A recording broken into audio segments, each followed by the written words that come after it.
Hello, welcome back to another episode of The Quiet Part Out Loud. I'm Alex. And I'm Nuvyn. And I'm Martha. Yes. And welcome, Martha. Welcome, Martha. Martha Hall Findlay is the director of the School of Public Policy at the University of Calgary. Thank you for so much. joining us. Yes, great to have you here. Oh, no, super to be here. Thank you. We have a typical question that we ask all of our podcast guests, but I have to ask another one first. You skipped 3 grades? Yeah. You graduated from high school at 15? Yes. How does that happen?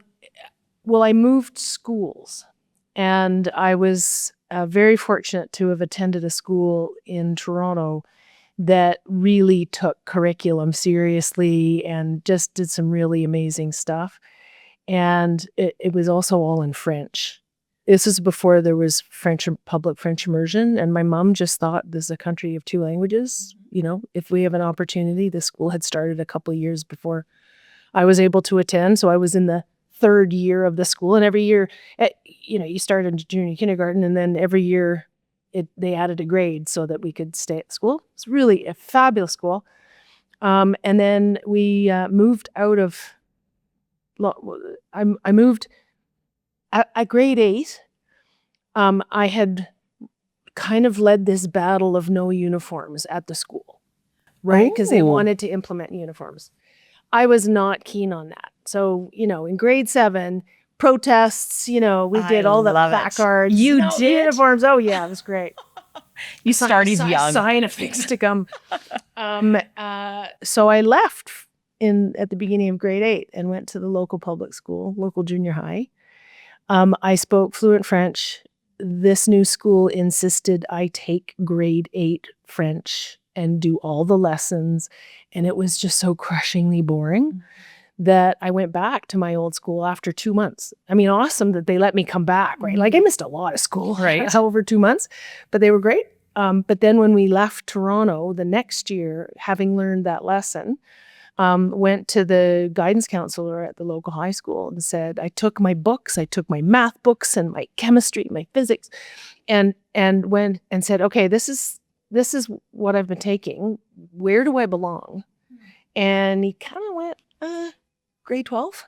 Wow. And you were 13? Yeah, 14? it's just, I was turned 14 that summer, but it wasn't, so I'm 5th of 6 kids. And we're all 3 years apart. So I had grown up with like dinner conversations and older siblings, friends, and, that would not have necessarily been normal. But what I recognized, and my mom at the time recognized, you wouldn't plop a 13, 14-year-old kid into grade 12 unless there had been background that allowed that socially and culturally to succeed. I was also ski racing at the time. So that's right. I was wondering whether that had something to do with it. No. Sorry, I derailed our first question. I was just like, this can't be right. That's like Doogie Howser style level of... Yeah, I actually didn't really spend a whole lot of time in high school, period. Right. Yeah. One was missing a bunch of grades, and then ski racing, I would show up, I'd leave in October and show up in March that following year. I think we all would love to have skipped high school. So, hey, listen, I know that's right. You know enough people who dropped out because they were just bored too. So yeah. Anyway. Well, I hope we get back into ski racing. But our typical first question is: if someone made a movie about your life, what would you call it? Career. What would you want it to be called? And tell us a little bit about the plot. It would be called My Skirt Needs More Duct Tape. Oh, yeah? Yep. Tell us more. And it's because, I have never been able to figure out what I want to do when I grow up. Okay. Like I have a resume that has this and this and this. Like it does question, have you figured it out yet? What you want to do. But the other side of that is I've been super fortunate for having a bunch of different experiences and different careers. And one of them was in politics. And a number of people have said, hey, you should rate your at the very least, rate the part about the politics, because even the political stuff was a bit not the normal, right? And so I thought about doing that, and I came up with the title. So that will be the title of the book if it ever gets written, because I was so busy when I was in office in Ottawa, and those are the short little black skirts and the heels and the liner of my skirt just started falling apart. You know how when the fabric, it just sort of disintegrates? Right. And so I fixed it with duct tape. It was a liner, not the skirt itself, right? You could see the duct tape. Mm-hmm. So I fixed the liner on the inside with duct tape to cover the parts that and then that, it needed to actually be replaced after a while, because you just, I'm also not like that big a sewer. So, if you can fix it with duct tape, then do it, right? Right? There are many things that can be fixed with duct tape, right? So my skirt liner had to be fixed a couple times with duct tape. Staff up. I love it. I wonder what the theme song of the movie would be now. Oh, wow. Yeah. Oh, that could be interesting. That'll be a good one. Now you've got me thinking. Right? I'm thinking like some Eye of the Tiger style. No? Oh yeah, definitely Eye of the Tiger. Yeah, we'll think of the theme song for your movie. On the note of squiggly careers, was there anyone who you ever idolized or designed your life after, or was this all just kind of following curiosity, taking advantage of opportunities? How did you end up in some of these roles? Strangely enough, I had this conversation just earlier today, and it was about how you don't like to make generalizations male female, but sometimes they're really easy to make, right? And I think as women, we've all heard about the imposter syndrome. We've all heard about inability to ask for raises and all that kind of stuff. And I do think there's a cultural thing in that whole lean in thing. I think one of them also is we're not necessarily structured to just plan it all out, right? And I never planned it all out. It just wasn't. And so for me, one of the bigger examples of how things just happened was I was at university. I was doing international relations. I had one kid by then, so was juggling a bunch of stuff. But a number of my colleagues were applying to law school, and I thought, well, I don't want to practice law, and I don't know if I really want to be a lawyer. No, really none of those in my family, so I didn't have the examples. But, you do it anyway, right? So I applied, and then I got in, and it's okay, what do I do now? I've now been accepted into law school, but I have a kid, and, what do I do? And then I thought, well, I have a degree in international relations. What do you do with that? A law degree certainly wouldn't hurt, right? Like it would probably open even more doors. And so I thought, okay, we'll give this a go. Massive student loans and debts, like student grants and loan debt after 3 years for it ultimately. Even the idea that I didn't want to practice law, I was like, okay, but I have to pay off all these debts. And so that Bay Street job started to look pretty appealing, and so did that. But those years of practicing law turned out to be some of the most formative of my many careers, and so it's like, I don't know, I'm not a big, I don't believe in fate, but there's an element of your gut instinct is reacting to this door opening, and I've been super fortunate at having some really awesome doors open. And being in some cases dumb enough to just Well, I mean, you've had this career and this journey that has crossed so many areas. I think there are very few people in this country that can speak to their impact on so many sectors within our country, from politics to law to academia to the business community. What surprised you most about each of those areas? That's a good question. The differences and the similarities, right? So and to put it, I think, a little bit in perspective, one of the reasons that I didn't stay in any one of those for longer was that I found everything has its learning curve, and they all had different learning curves, right? They all had, might be same shape of learning curve, but different content, right? And I loved that, right? I loved the, wow, I have no idea what I'm doing here. Better figure this out. Yeah. And then after a while, in every case, it started to feel a little comfortable, right? I mean, even politics, I chose not to run again in 2015. There were some other reasons for that, but it was the learning in each one of them that turned out to be so much fun, and just new people, and and were there some times where it was just an opportunity to actually generate more income? Yes, because it's 3 kids, Right. so realities of life. Your career has required you to navigate highly polarized conversations and situations. So Even at the kitchen table. I'm sure. how have you handled that? How do you approach, providing your perspective and your opinion on things when maybe, you know that there's going to be controversy? Not well, most of the time. Really? Yeah, no, I'm not very diplomatic most of the time. But I think that's what people love about you. Mhm. Not that you're not diplomatic, but that I'm not diplomatic. no, but I mean that they can count on you to say what you think and to say what you feel. Yes. Like you hold true to your values. Yes, I hope to think that I do. Mhm. And that is something that I feel really strongly about in terms of different careers. There have been some underlying themes there that have been consistent. I love my one example of, I ran for the leadership of the Liberal Party in 2013, and I had 2 main planks to my campaign. One of them was, we need to build Northern Gateway, the pipeline. 2013, we need to get Northern Gateway built, and we need to dismantle supply management in dairy, poultry, and eggs. There's a whole reason for that. It's not necessarily a love of livestock. But And both of those are issues. We should Yes. build that pipeline, and we should dismantle supply management. So, even though in 2013, neither one of those positions was particularly popular in the federal Liberal Party of the day, I still look back and think, good on you, Mirth. I'm proud of having done that.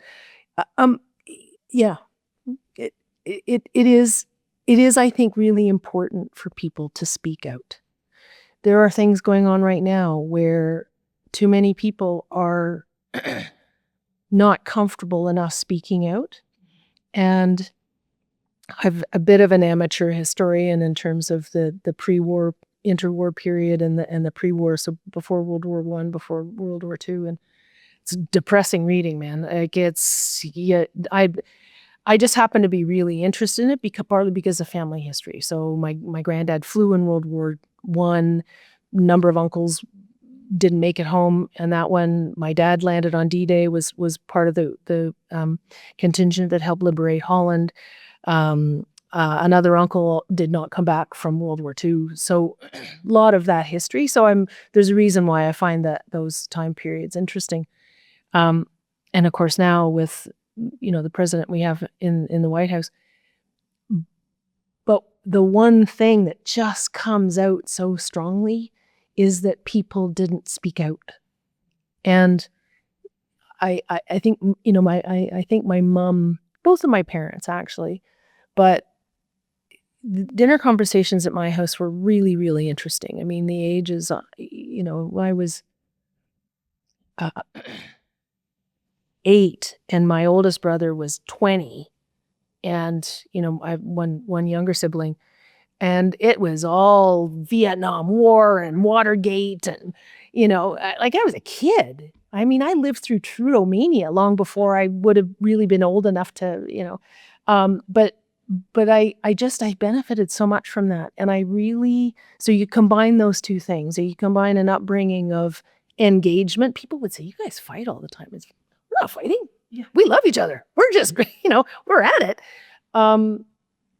So growing up in that environment where it was okay to engage and disagree, and then watching certain periods of history where we didn't we as society just generally didn't speak it enough. So Yeah. um, And I worry. I'm not very nice about it sometimes. Oh. That's why I say I'm not very diplomatic. It's like I have never been criticized for not being opinionated. Yeah. Well, I worry, I mean, that's an important perspective because I worry that we've lost the ability to disagree without being disagreeable. And as a result, people don't want to stand up for or against anything. I think you're absolutely right. And I'm dismayed by that. And I've seen it in my lifetime. Absolutely. It's much harder now. And it's people are quick to blame social media. That's a huge part of it. You know, when I was in politics, I have not engaged in social media for years. But when I was in politics, you kind of had to. But right off the bat, and my then Twitter thing is just advance warning, I will not engage with anybody hiding behind anonymity, right? That one thing was actually part of how we just descended into this, you know, people were saying things that they would never have said in person. But now you're finding people maybe not saying awful things to people in person, but they're just refusing to engage.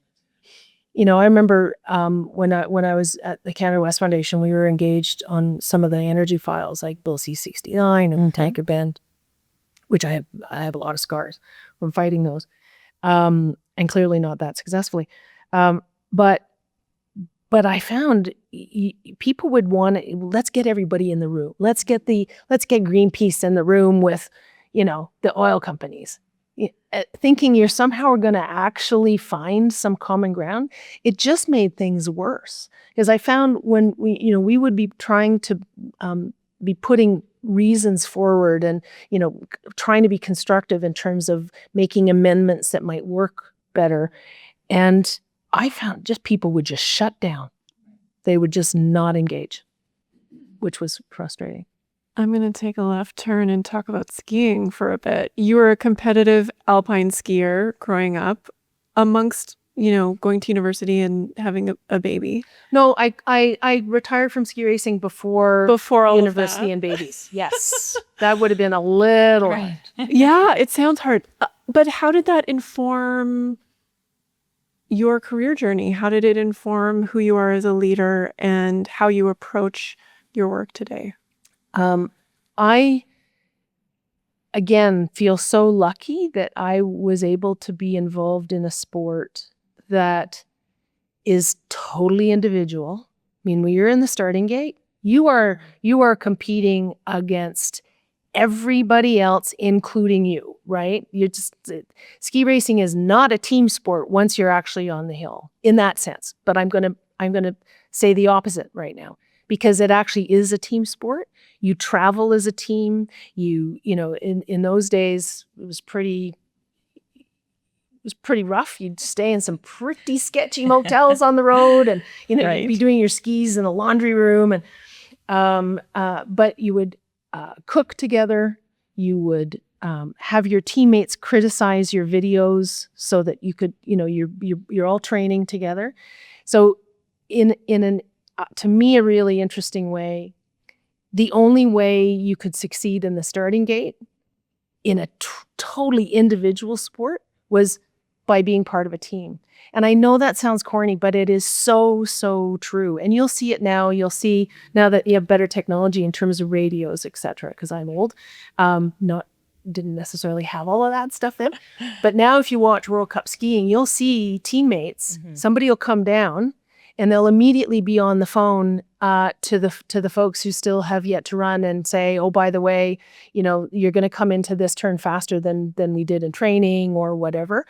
That's a really great example of that. But guaranteed, those two people are competing against each other.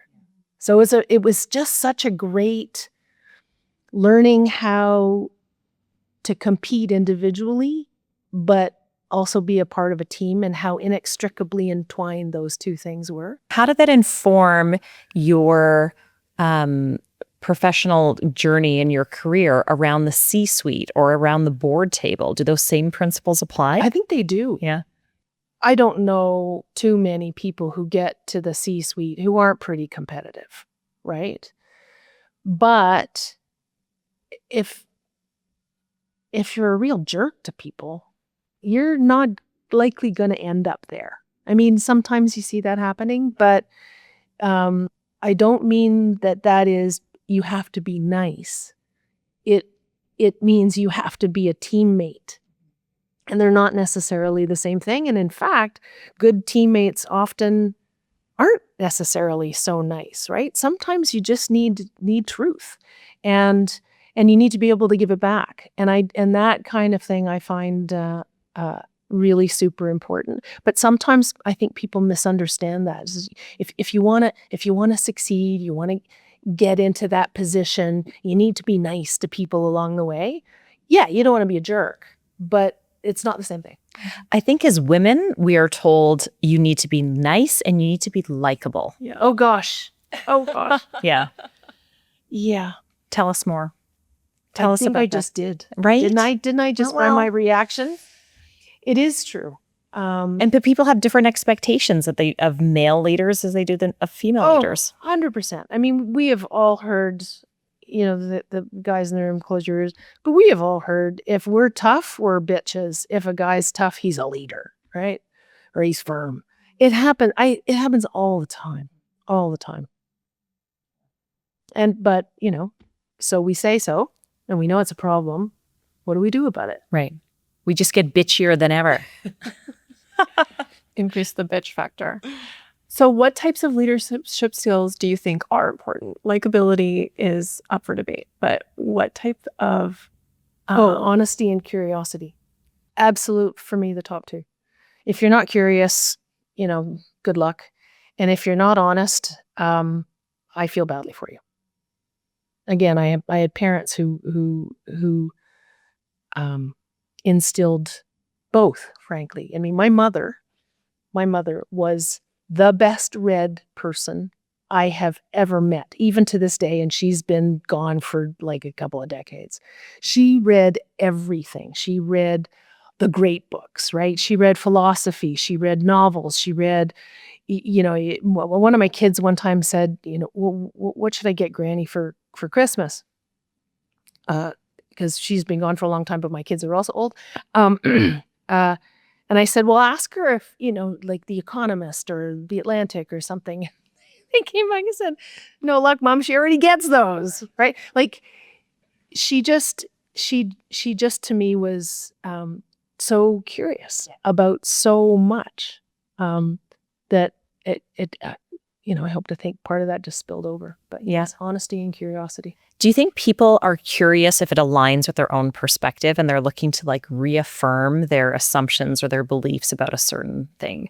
And what I mean by that is I'm curious about how you've navigated a career in public service in so many ways while staying both dedicated to a certain belief and value set and curious as to how you navigate, whether it's opposition or climate issues or economic constraints or things that require a level of perspective that perhaps doesn't align with your values. So I'll give you an example of how I've dealt with a difference of opinion. And this has to do with our oil and gas sector. Obviously, I was pretty involved in it and pretty involved with some of the controversies that we've had. And I would have people say, well, we need to shut down Canada's oil and gas because we need to meet Canada's climate goals, right? Our famous signing of the Paris Accord. And I would say, show me the evidence, because this is one of the reasons I love my job, right? I run a school of public policy, and fundamental is you need the evidence, you need the best evidence you can marshal, right? That you can find from anywhere, really, really good research, and then really thorough objective analysis, right? In my world, you can't go wrong with that. You can have opinions, but you can't have your own facts. You've heard that, right? So, but I'm kind of big on getting as much good evidence as you can and be really objective in your analysis. So back to my example. So show me how shutting down Canada's oil and gas industry, because there were people in the day who were just like, shut it in, right? One of them just left Parliament. Exactly. And I would get this back all the time, but no, it's Canada's West, and I go, the issue here is global climate change, not Canada's goals, right? That are a political gesture, a political, great intentions. I don't want to take away from that, but that's not my question. My question is, what would doing that do to reducing global emissions? The evidence would suggest pretty much zero. And part of that is that even if we shut down, someone else is going to replace that, because we're not going to affect global demand for either oil or gas. It's going to be there. And whether you like the fact that it continues to go up or you are concerned by the fact that it continues to go up, that's not my question, right? The question has to do with Canada and our effect on this particular issue. And if we shut it down, somebody else is going to pick it up. Probably Russia, probably Iran. And of course, this was before the recent geopolitical challenges. And people would get super flustered, right?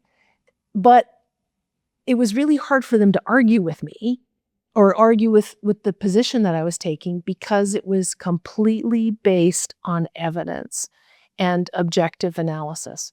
And I have found that actually works most of the time.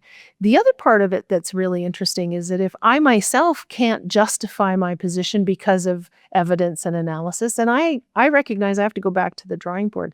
It's I'll give you it wasn't part of your question, but in politics, there are an awful lot of politicians who do what they're told. Right? I'm federal politics, a lot of backbenchers. There's an awful lot of power in the leader's office, whether it's the prime minister or the leader of the official opposition. And the power lies in some carrot, some stick, right? If I continue to favor you, you might get this cabinet position. Or if you're a jerk, you are not going to get this cabinet position or this critic position, right? And that's just how things are done. But I found myself having the conversation with a couple of the leaders in question at the time, saying, but wouldn't it be more effective if you could get that caucus member's support because you're doing the right thing? Like, don't just ask for blind support and use the carrot and stick. If you're right, and if you're trying to do the right thing, then shouldn't you be able to persuade them that it's the right thing, right? Well, and then I'd say, because I say this to myself too, if you can't persuade them, then maybe there's something wrong with your position. Does all of that take more work than dangling a cabinet job? Of course it does. But I still think longer term, in terms of, we were talking about teamwork, and longer term, that's how you develop a team. You know, leadership requires followership. The one doesn't happen without the other. And, throughout history, people follow people because they believe in what they're doing. And now looking at the challenges and the conversations that we're having in Calgary, in Alberta, more broadly throughout the country, what keeps you up at night? Maybe I'm just with age.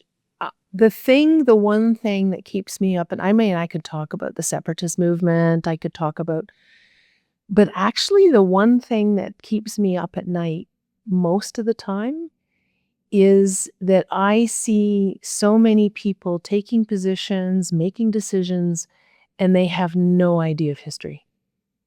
They just, humankind has tried a whole lot of things a bunch of times over the centuries, millennia. And it's really amazing how much you could learn by seeing what's been tried before. some of the super left-wing folks down in the United States, and they're so proud of the fact that they're socialists, and you just want to say, that has been tried before, and it didn't work out so well, right?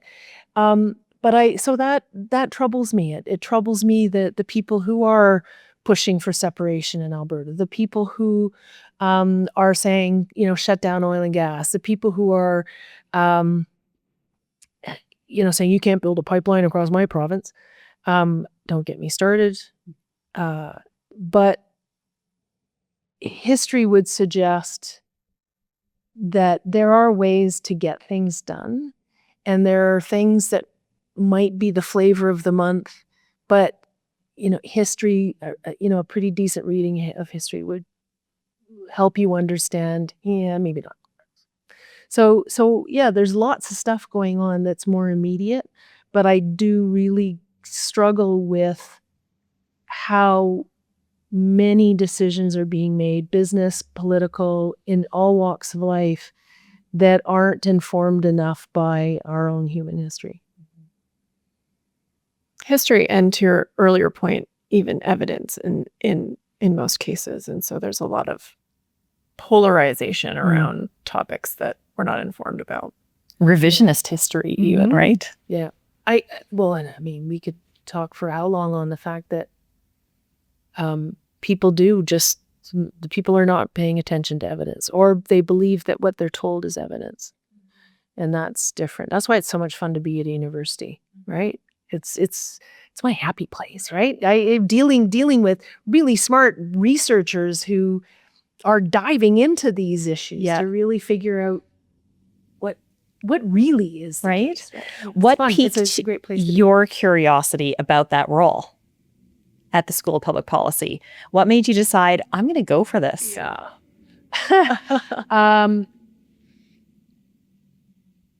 So I was retired, right? Mhm. I was not working, and I'd had a bunch of health problems, and was sort of burning out, and so I slept for a few months. It was fantastic. But as I started to kind of feel good again and get back into it, I happened to be called about this role, and I'm just, at first, as I'm too tired, I can't, right? But I am hugely fortunate in the fact that the university kind of struggled in getting this process done really quickly. No tails out of school. Universities don't operate really fast a lot of the time. To my benefit in this case, because as I was starting to feel healthier and more, oh wow, that could be fantastic. But you should know, the School of Public Policy is the reason I moved to Calgary 10 years ago, because after politics, Jack Mintz, who had been the founding director at the school, called and said, "Hey, Martha, would you like to be an executive fellow at the school?" And it was just, it had been up and running maybe 2 years.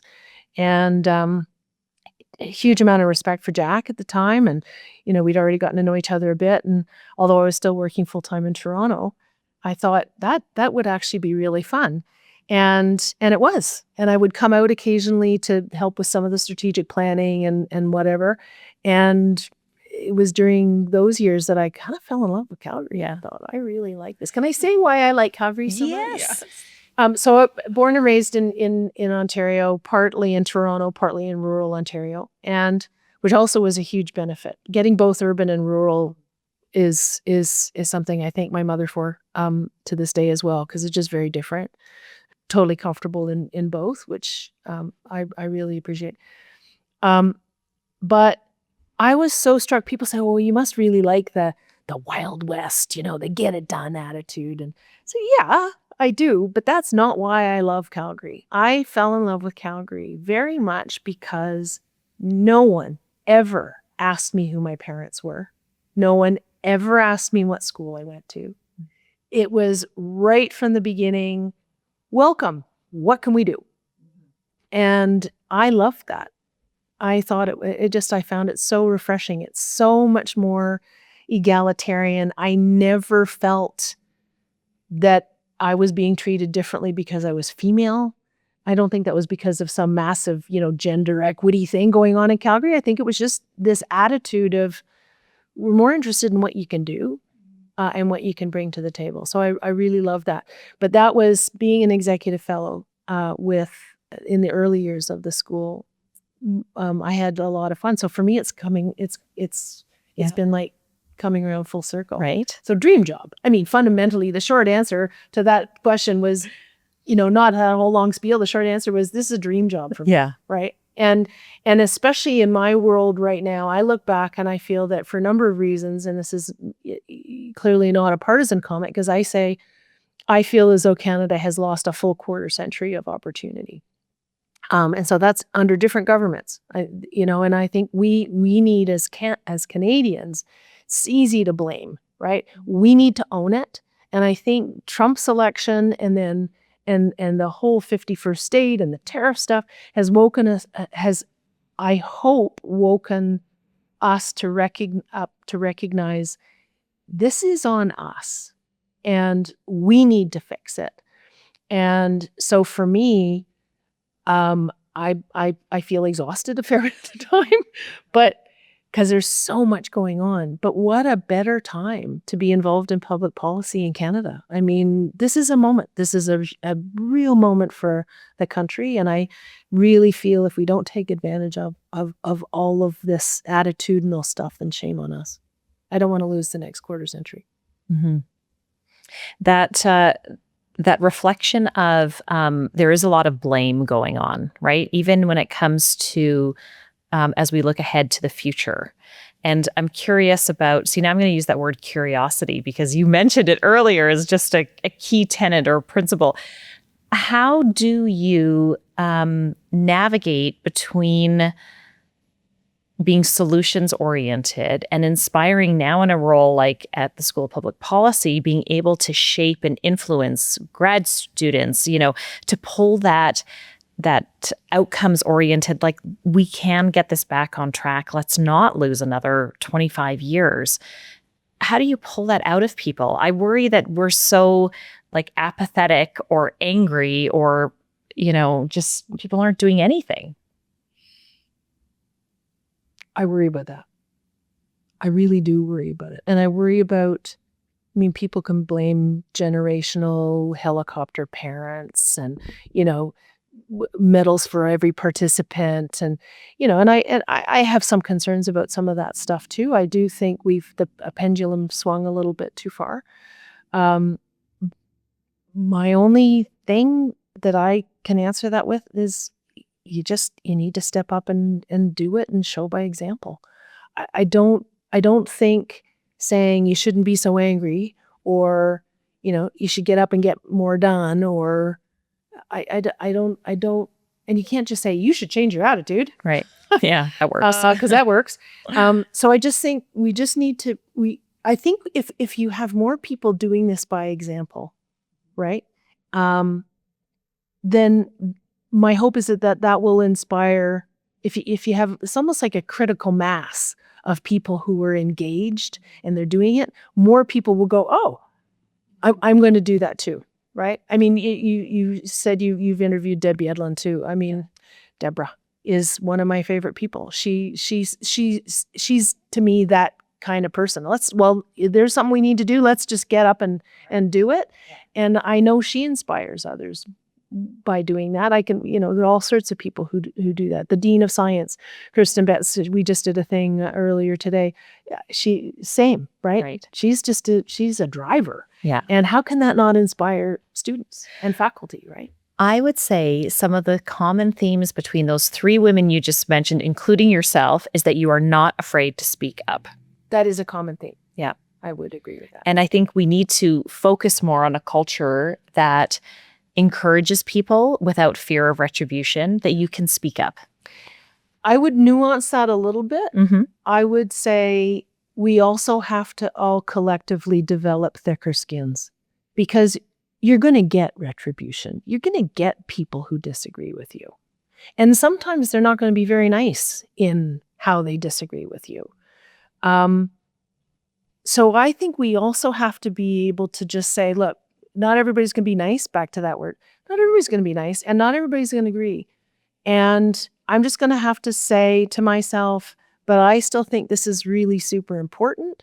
I feel like I can contribute. I'm not going to let that get in my way.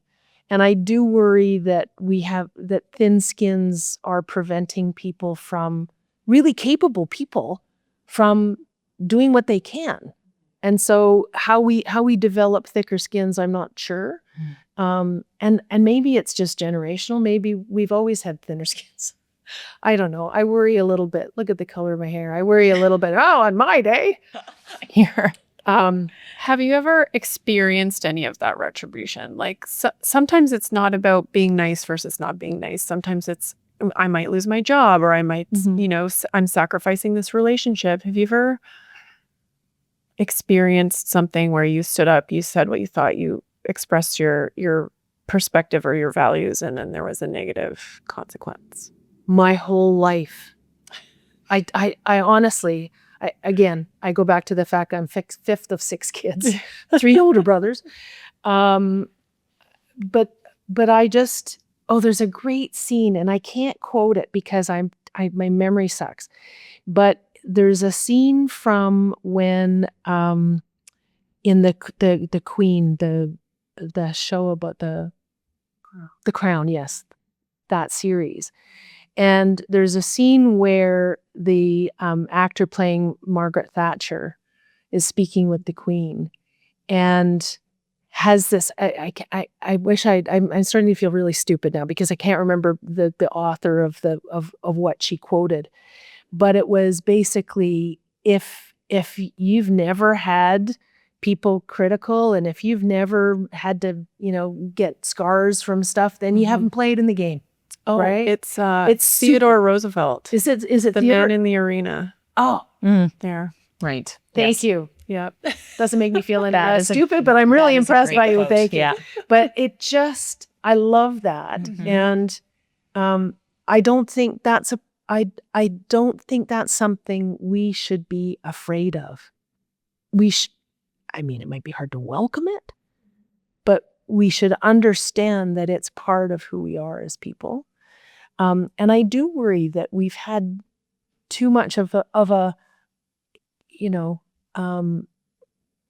reaction against it. The development of the need for safe spaces.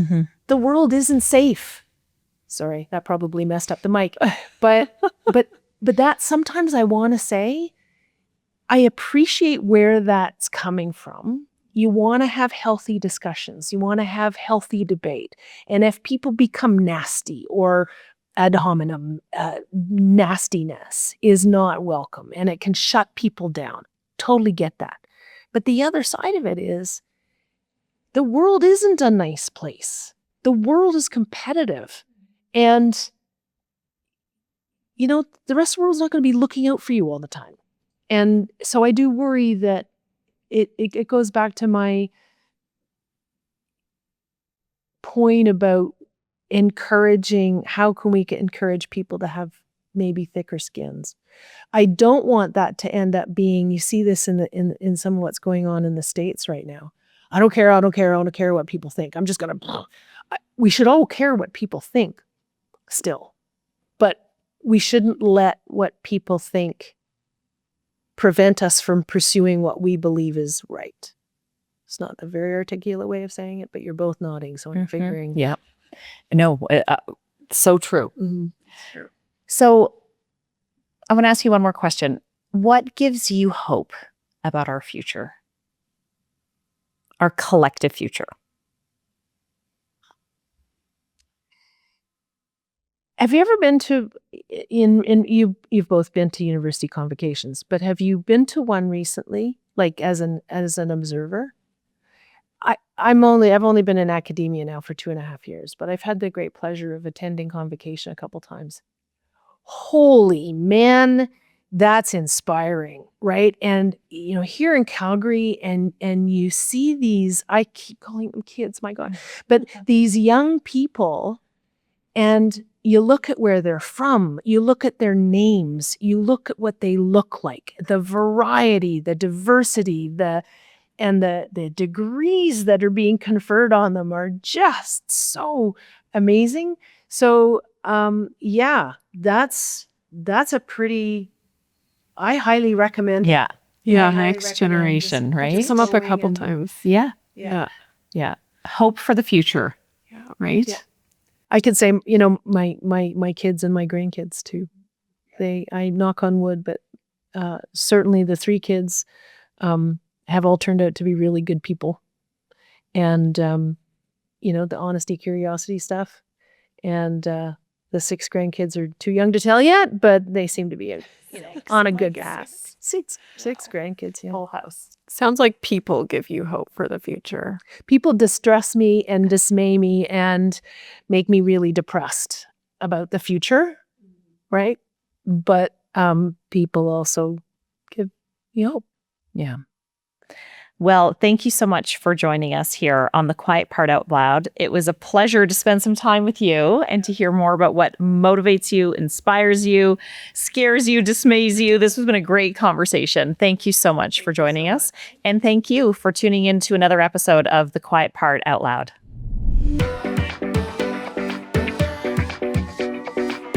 The Quiet Part Out Loud is produced by Access Connects and brought to you by Oh, wait, is there a sponsorship opportunity there?